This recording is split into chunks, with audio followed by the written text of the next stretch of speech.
तो फिर भगवान ने कहा पश्यन्ति जम जोगिना, जिस तरह से जोगी लोग हमारा दीदार करते हैं, लेकिन वो दीदार कर लिए तो प्रसन्न रहते हैं, कारण उनको कुछ हमसे मांगना नहीं है कि हमें वैकुंठ दो, नरक दो, दौलत दो या कुछ दो।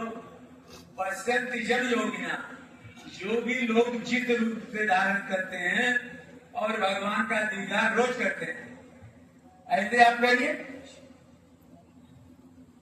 इसके लिए आपको प्राणवायु ऊपर को उठानी पड़ेगी, कारण कि प्राणवायु को शास्त्र में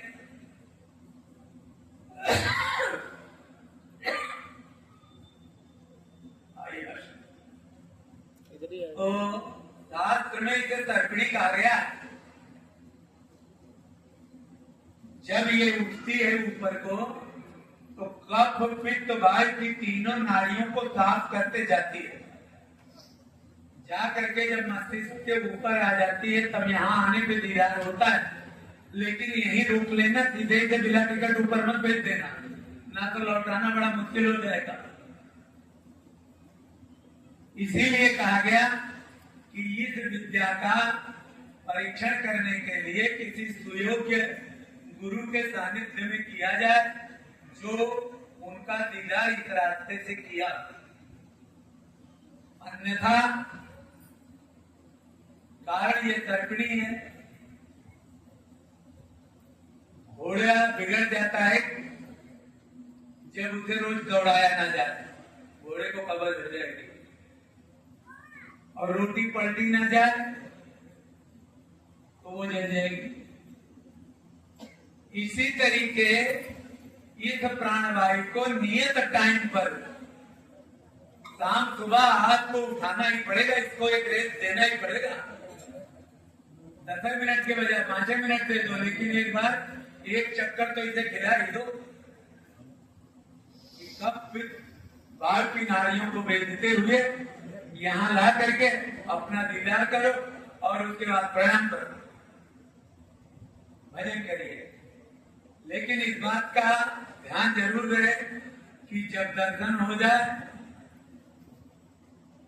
तो किसी से कहना, कारण भक्ति मार्ग की विद्या को कहने पर आदमी को यह अहम हो जाता है कि मैं सबसे बड़ा ज्ञानी हूं। हमारे गुरु महाराज ने 10 को एक साथ शिक्षा दी थी, और उसमें एक सुदामा नाम का गौशाला में रहता था। तो उसने कहा, गुरु महाराज आप सबको तो शिक्षा दे दिए, सब पढ़े लिखे हैं और जो बताते हो ये कर लेते हैं, मैं पढ़ा लिखा नहीं हूं, मैं तो यहाँ चलाता हूँ। ऐसा करो कि महाराज कुछ तो बता दो ना मुझे। गुरु जी के मन में पता नहीं क्या आया, बोले जाती वाले कुछ। वो मेरे से पीछे पीछे टहलने लगा। 1 दिन हो गया, 2 दिन हो गया, तीसरे दिन हमारी छुट्टी थी, पहाड़ी में बैठे थे पीछे, और वो वहीं आ गया। तो कहने लगा कि भाई आप सब तो पढ़े लिखे हैं और गुरु महाराज ने कहा है कि हमें वो तरीका बता दो जिसमें दर्शन तो हो जाए करें भगवान के।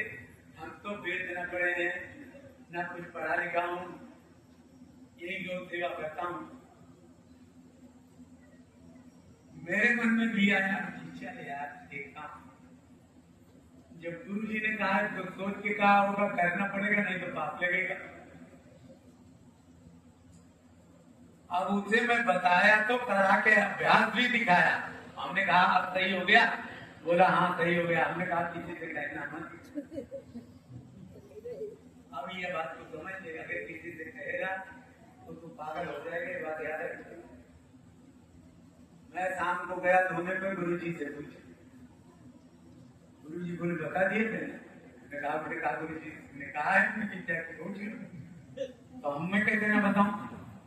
बोले आप सवा सत्यानाश कर दिया, अब ये रहा पागल। अरे क्षमता नहीं है, क्षमता देख करके तब दो, अन्यथा पढ़ाओगे तो वो जो ही आ जाए, तुम जैसे किसी से भेंट हो जाए, गुरु नाम लिया है, हाँ लिया, भगवान का दर्शन किया है, नहीं नाम मैं तो नहीं किया, बोले यार तुम मूर्ख, हम भगवान के दर्शन कर लिए, हमें तो सूर्य लोक जाना बाकी है, बाकी देख लिया। आगे गौशाला छोड़ करके चला गया गंगा के किनारे, वहां भी गया, वहां भी यही उपद्रव, अंत में मरी गया। लेकिन गुरु महाराज इतनी कृपा की कि गंगा के किनारे, कारण योग भ्रष्टो जायते, ऐसा लिखा गया है कि योग भ्रष्टो जायते, योग भ्रष्ट का जो होगा या तो मतांगे ही संपन्न परिवार में उसका जन्म होगा और उसे साधन मिलेगा, पुनः मौका मिलता है उसे अधूरा पूरा करने के लिए। इसलिए इसकी भय से कोई ये ना सोचे कि ये विद्या पढ़ने लायक नहीं है। कारण भागवत में धुंधकारी को मोक्ष हुआ, और अगर जितने कथा सुनने वाले हैं इनसे कह दिया जाए कि जो ही आओगे और 7 दिन कथा सुनोगे तुम्हारी मोक्ष हो जाएगी, 8वें दिन कोई कथा सुनने को तैयार ना हो, बोले अगर हमारे पास और काम है इसे लास्ट में देख लेंगे। राजा परीक्षित तो लास्ट में देखे थे, हम भी देख लेंगे, लेकिन हमें भी जाना नहीं है, कोई जाने के लिए तैयार नहीं होगा। दुनिया बुला लेगा, साक्ष्य देगा देवी देवताओं का, ग्रहों का कि मैं सत्यनारायण भगवान की कथा सुन रहा हूं, उसका शाब्दिक अर्थ यह होता है कि मैं आप सबको साक्ष्य देकर संकल्प ले रहा हूं कि आज से मैं सत्यवाद करूंगा, मिथ्यावाद नहीं करूंगा।